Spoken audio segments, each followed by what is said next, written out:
let's continue our fifth tutorial, and now we will work with spatial joins. So in ArcGIS you can also not just to make a spatial query, but you are able to make spatial joins of the datasets and their attribute queries according to the spatial expression. So now, what is the code of the nearest soil point to the road named Champs?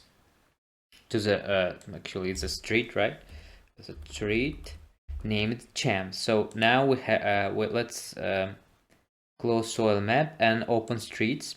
So we have soil samples and streets datasets. So we also should find we have here let's open and check attribute queries of the streets, and let's make first sort scanning champs. Here is our street champ.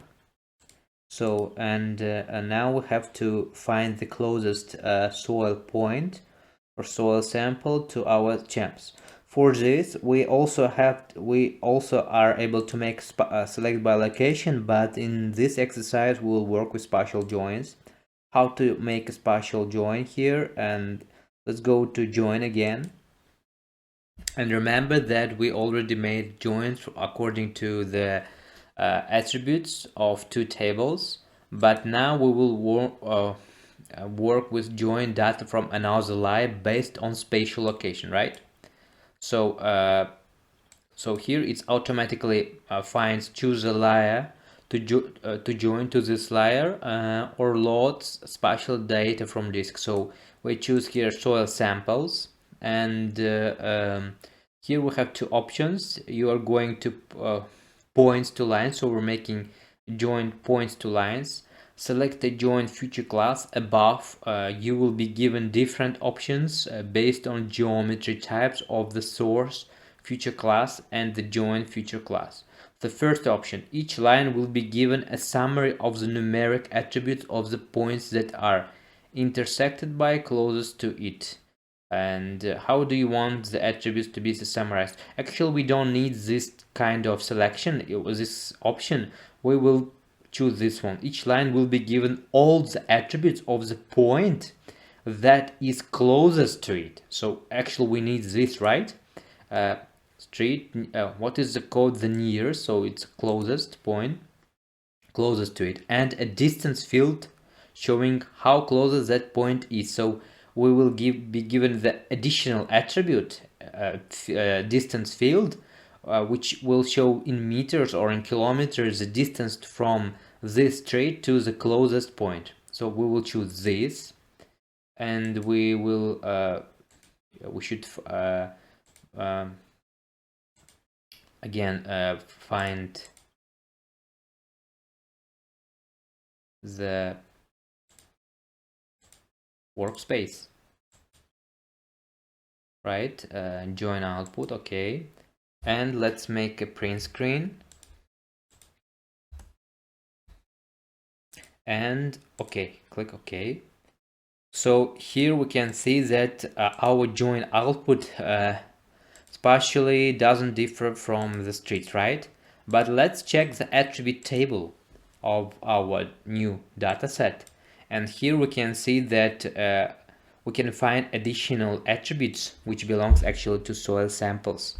FID, FID2, ID, pH, clay, silt, sand, soil code, and new additional attribute which we cannot find in both soil samples, right? You see that there is no attribute here, but we can find in but also we can open the streets attribute, right? So there is no attribute distance. So this is the additional attribute which was created during the spatial join distance, and it shows the distance from the street, from our line, right, polyline, to the closest sample, to the closest point. We need only the point that is close to champs. So let's make sort scanning and find champs. So here is our street champs, and the closest point to it is with ID 6. And the closest, the nearest distance is to this point is 105 meters. So let's close it and try to find the ID. I think this point, right? So we can make a selection, select by feature tool and close. Yes, the point ID is 6. So now it's clear. So we created an additional spatial dataset, which spatially doesn't differ from streets, but which have attributes of the point, which according to spatial domain, and additional field distance. Let's continue. Write down the distance between the champs and its nearest point. So it was 105 meters, right? So again, question 10. Select the forest features code 3 from the dataset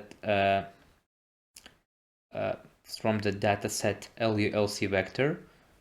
So let's close here, LULC vector. Let's open. Again, we will make the attribute query. See that 105 features are selected, and we should make an expert of our actually we're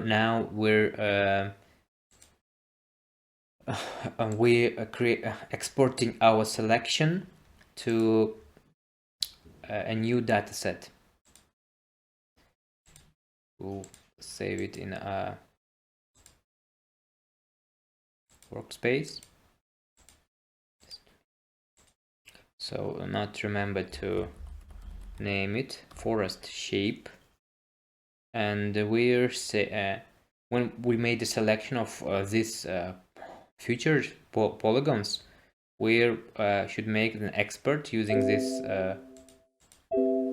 Do you want to add the exported data to the map? Yes. So using this function, right? Export data.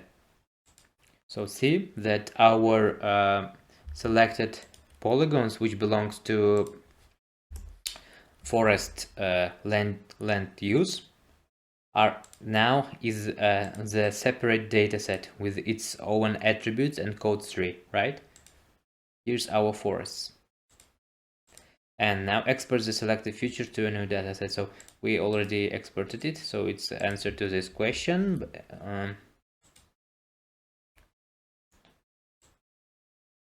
Answer to this question.